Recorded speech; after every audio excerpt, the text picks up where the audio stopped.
Franck Ferrand raconte sur Radio Classique.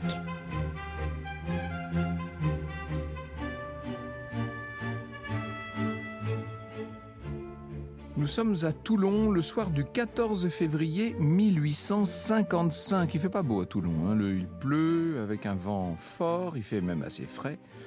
Temps inapproprié pour prendre la mer, mais après tout on est en février. Et pourtant, dans la rade au port militaire, un fleuron de la marine française s'apprête à larguer les amarres. Il fait déjà nuit ce soir du 14 février. Le navire en question, c'est une frégate de premier rang, frégate à 3 mâts. Elle fait 54 mètres de long, 14 mètres de large avec une hauteur de mât de 55 mètres. Elle a été mise sur cale à Lorient quelques années plus tôt. Cette sémillante, c'est son nom, c'est assez prometteur. C'est donc une embarcation qui peut accueillir plus de 700 personnes et abriter 60 canons, avec une capacité de chargement de 1250 tonneaux. Tout ça pour vous dire que c'est un gros navire, tout simplement, qui n'a pas beaucoup navigué jusqu'à présent et qui maintenant va donc servir à du transport de troupes. Il y aura à bord, certes, 380 marins, mais en plus des 380 marins, 393 soldats de l'armée de terre, officiers, sous-officiers, fantassins et artilleurs. La plupart ont une vingtaine d'années. Quelques minutes après les derniers adieux, la sémillante quitte le port de Toulon, et la voilà qui s'éloigne dans la nuit pour ce qui doit être un long voyage. En effet, cette frégate, vous avez retenu la date, on est en 1855, eh bien oui, elle doit rejoindre la Crimée pour apporter des vivres, des renforts humains, du matériel aux troupes françaises qui sont en guerre à l'époque contre l'Empire russe.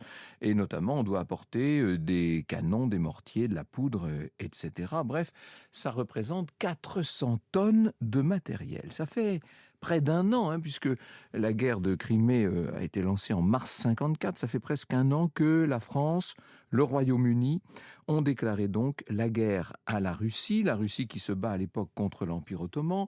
Paris et Londres s'inquiètent que l'Empire ottoman ne devienne un vassal de l'Empire russe, ce qui donnerait à la Russie une puissance complètement considérable. Cet Empire ottoman, ça fait 2 siècles qu'on le surnomme l'homme malade de l'Europe. Il a déjà perdu beaucoup de territoires, dont certains au profit de la Russie. Il y a en toile de fond, il y a ce qu'on a appelé la querelle des lieux saints. Vous savez que depuis 1740, il y a un statu quo à Bethléem, en Palestine ottomane, qui consiste en un partage de la garde de la basilique de la Nativité entre les moines latins et les moines grecs orthodoxes. Mais en 1850, la France a eu l'idée de remettre en cause ce statu quo et le tsar de l'époque, Nicolas Ier, a exigé du sultan le retour à l'accord de départ. Et finalement, le consul de Russie à Jérusalem a reçu l'ordre de quitter la ville et le tsar a bien l'intention de prendre sa revanche, si je puis dire. Bref, au début de cette guerre de Crimée, les combats tournent à l'avantage de l'Empire ottoman et de ses alliés. Seulement, l'armée russe leur inflige peu à peu à ces Ottomans une série de revers. Et les revers en question sont subis également par les troupes alliées qui atteignent la Crimée à la fin de l'été 54. C'est le début du célèbre siège de Sébastopol, qui est un port d'attache de la marine russe sur la mer Noire, bien entendu. L'armée impériale a tenté de briser le siège lors des batailles de Balaklava et d'Inkerman, mais la coalition franco-britannique a mis tout ça en déroute. Et puis est arrivé le froid et la faim et le choléra, tout ça a fait des dizaines de milliers de victimes et ça a mis un terme par la force des choses. Ça a mis un terme, en tout cas, ça a suspendu les combats. En novembre 54, il y a cette terrible tempête en mer Noire qui va causer la perte de 41 navires de ravitaillement. Et au début de l'année 55, l'approvisionnement en hommes, en vivres, en matériel devient urgent si on ne veut pas que les troupes franco-britanniques ne soient complètement laminées. C'est dans ce contexte-là que s'inscrit le voyage de notre grande frégate, le voyage de notre sémillante. Franck Ferrand sur Radio Classique. Et dès le début de cette traversée, la mer se montre très peu accueillante, les flots sont déchaînés, des trombes d'eau s'abattent avec un vent terrible, la frégate doit affronter des creux de plusieurs mètres. À bord, les passagers sont totalement malades, évidemment, il y en a beaucoup qui prient, on voit les chapelets défiler dans les mains. Tout ce qui n'inquiète pas vraiment le commandant de la Sémillante. Oh, c'est un loup de mer. Il s'appelle Gabriel Auguste Jugan. Il a 48 ans. Il est fils d'un capitaine de vaisseau. Ça fait 30 années qu'il sert dans la marine, ce Jugan. Il est chevalier de la Légion d'honneur. Il a commandé les plus grands vaisseaux, certains bien plus grands que la Sémillante d'ailleurs. Il connaît par ailleurs assez bien la Corse. Il a été capitaine d'une goélette, l'Étoile, qui pendant 2 ans faisait le tour de la Corse. Bref, tout ça ne l'impressionne pas outre mesure. Dans la matinée du 15 février, les conditions ont tendance à s'améliorer un petit peu. Le vent tombe, la brume s'installe en revanche. Et ça, ce n'est pas une bonne nouvelle. Et puis, à la fin de la matinée, aux alentours d'11h, on est au large de la Sardaigne. La Sémillante est prise de nouveau dans une tempête. Et le commandant décide d'aller s'abriter du côté des îles Lavezzi. Les îles Lavezzi, c'est un archipel qui est à une dizaine de kilomètres au sud de Bonifacio, au milieu du détroit qui sépare la Corse de la Sardaigne. Il y a un vent d'ouest terrible ce jour-là. Il y a même, on voit des toits qui sont arrachés à Bonifacio. Ça vous donne une idée de la tempête quand même. Et des arbres qui sont déracinés. On voit ces embruns qui franchissent la falaise de 60 mètres, qui normalement devrait protéger la cité et qui vient qui vient déferler dans les rues. Bref, c'est vraiment une terrible tempête. Et la Sémillante est là maintenant entre deux côtes qui forment une sorte d'entonnoir, ce qu'on appelle les bouches de Bonifacio. Tous les navigateurs le savent, et Jugan le premier, bien entendu. L'endroit est très dangereux parce qu'il est infesté de rochers. Et à partir de là, les choses vont aller très vite. Le gouvernail de la Sémillante se brise, ce qui veut dire que la frégate se met à dériver. Et c'est Alphonse Daudet qui était de passage à Bonifacio quelques années plus tard et qui a rencontré un marin qui était témoin de l'événement, qui raconte tout ça dans L'agonie de la Sémillante, un extrait des lettres de Montmoulin, bien entendu. Un douanier de la côte m'a raconté que, ce jour-là, vers 11h30, étant sorti de sa maisonnette pour rattacher ses volets, il avait eu sa casquette emportée d'un coup de vent et qu'au risque d'être enlevé lui-même par la lame, il s'était mis à courir après le long du rivage à 4 pattes. Or, il paraîtrait qu'à un moment, notre homme, en relevant la tête, aurait aperçu, tout près de lui dans la brume, un gros navire à sec de toile qui fuyait sous le vent du côté des îles Lavezzi. Ce navire allait si vite que le douanier n'eut même pas le temps de bien le voir. Les témoins ne vont pas être nombreux parce qu'il est inutile de vous dire que les îles Lavezzi sont sauvages et qu'en plus, je vous le dis, il fait un temps terrible. Mais quand même, le gardien du phare de la Testa sur la côte sarde va voir lui aussi le navire et lui aussi faire le même terrible constat. Vous écoutez Radio Classique.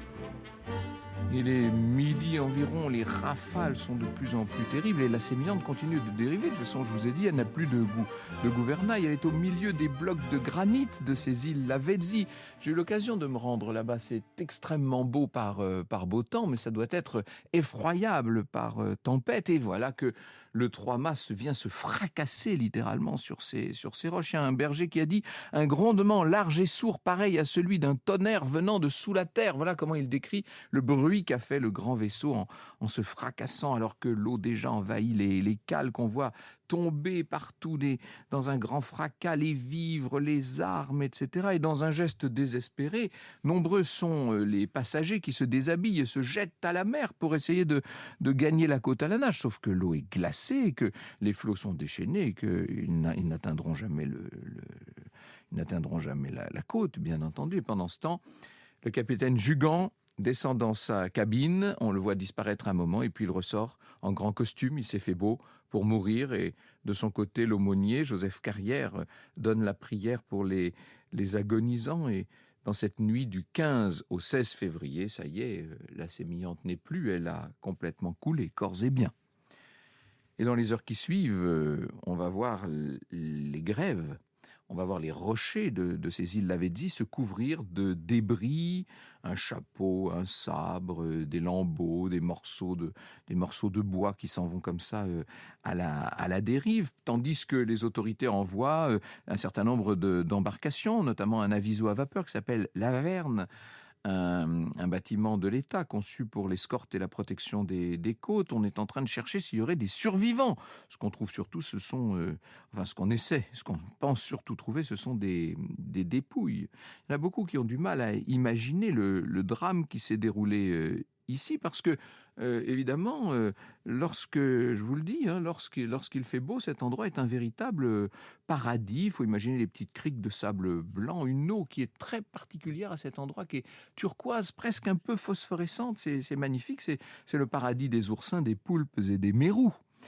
Pendant des jours, les vagues n'en vont pas moins charrier ce qui peut rester de la sémillante. On va retrouver le journal de bord, notamment, des morceaux de coque, enfin ce qu'on trouve généralement. Il y a même un morceau sur lequel il y a encore écrit le mot sémillante. C'était le nom du navire sur la coque. Et puis on commence à ramasser des corps, évidemment, dont certains sont en état de putréfaction, avec le visage tuméfié. Je cite de nouveau Alphonse Daudet. « Figurez-vous 600 cadavres en tas sur le sable, pêle-mêle, avec les éclats de bois et les lambeaux de toile, pauvre sémillante. La mer l'avait broyée d'un coup et si bien mise en miettes que tous ces débris, le berger Palombo n'a trouvé qu'à grand-peine de quoi faire une palissade autour de sa hutte. Quant aux hommes, presque tous défigurés, mutilés affreusement, c'était pitié de les voir accrochés les uns aux autres, par grappes. Nous trouvâmes le capitaine en grand costume, l'aumônier, son étole au cou, et dans un coin, entre deux roches, un petit mousse, les yeux ouverts. » En renfort des marins, on va avoir des soldats qui ont la corvée de ramasser tous ces corps, de les enterrer le plus vite possible dans les cimetières les plus proches. Celui d'Acciarino qui abrite 118 sépultures, celui de Fourcone, 124 sépultures, avec une chapelle funéraire qui est toujours là. Aucune victime du naufrage n'a pu être identifiée, si l'on accepte justement l'aumônier et le capitaine, dont les bribes de costume ont permis l'identification.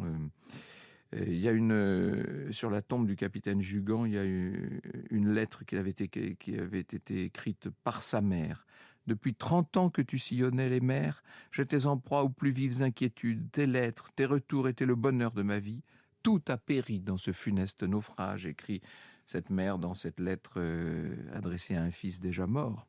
Chaque tombe est surmontée d'une croix. Il y a 2 grandes croix de 13 mètres de haut au-dessus de l'entrée des 2 cimetières. La petite muraille basse, sa porte de fer rouillée, dure à ouvrir, écrit Alphonse Daudet. Sa chapelle silencieuse et des centaines de croix noires cachées par l'herbe alentour. Ce ne sont que grands blocs pelés couverts d'oiseaux, quelques touffes d'absinthe, du maquis de lentisque. Le dimanche 4 mars, près de 3 semaines donc après la catastrophe, l'aviso dont je vous parlais, l'Averne, partie de Bonifacio, arrive donc aux îles Lavezzi avec des curés, un juge d'instruction, un greffier, une 50aine de soldats. Bref, à midi se déroule au sommet d'un îlot une cérémonie religieuse à l'endroit présumé de l'échouage de la sémillante. Et c'est là donc que va être érigé le célèbre monument commémoratif. Le temps du deuil doit être respecté, mais ensuite, il va falloir enquêter pour essayer de comprendre les circonstances exactes du naufrage et savoir si cette catastrophe aurait pu être évitée. Franck Ferrand sur Radio Classique. On ouvre donc une enquête confiée au lieutenant de vaisseau Jean-Baptiste Bourbeau qui arrive de Livourne. Il est arrivé aux îles Lavezzi le 1er mars. Voilà le rapport qu'il adresse au préfet maritime de Toulon et qu'a retrouvé Christophe Dard, qui nous a préparé cette émission. Seul sur les 250 cadavres ensevelis jusqu'à ce moment, le corps du capitaine Jugan a été retrouvé à peu près intact et parfaitement reconnaissable. Cet état de préservation était dû au paletot d'uniforme dans lequel il a été retrouvé entièrement boutonné. Sans cela même, il était très reconnaissable par suite de la difformité d'un de ses pieds. Tous les autres cadavres étaient nus en grande partie. La mort a donc trouvé le brave capitaine faisant courageusement son devoir en luttant jusqu'au dernier moment pour les autres, sans songer à lui-même. Bon, autant dire que l'honneur est sauf. Mais ce que ne raconte pas Bourbeau, c'est que la sémillante, en fait, n'aurait jamais dû quitter Toulon par si mauvais temps, le soir du 14 février.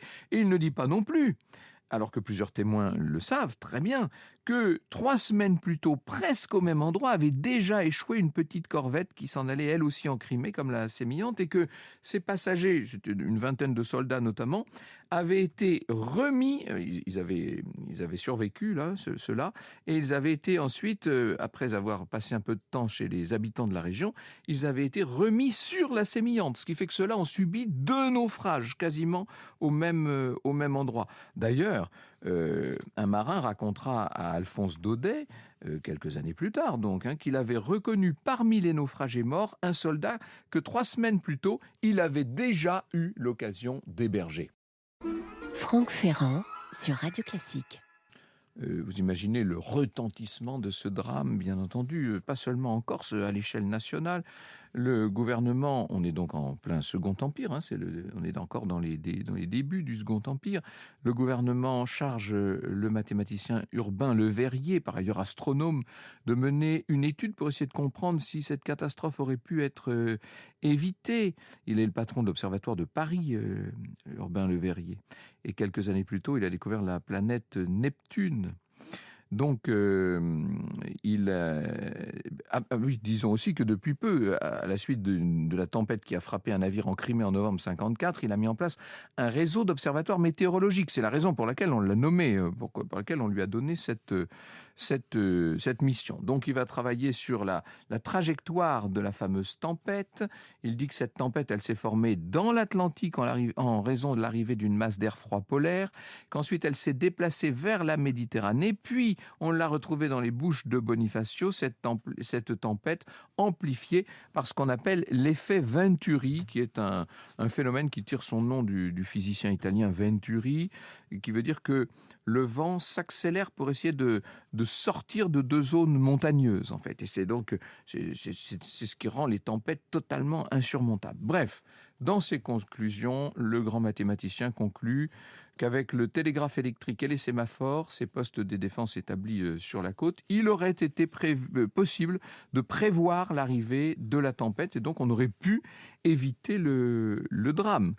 Et de fait, ce terrible constat va accélérer l'établissement des stations météo.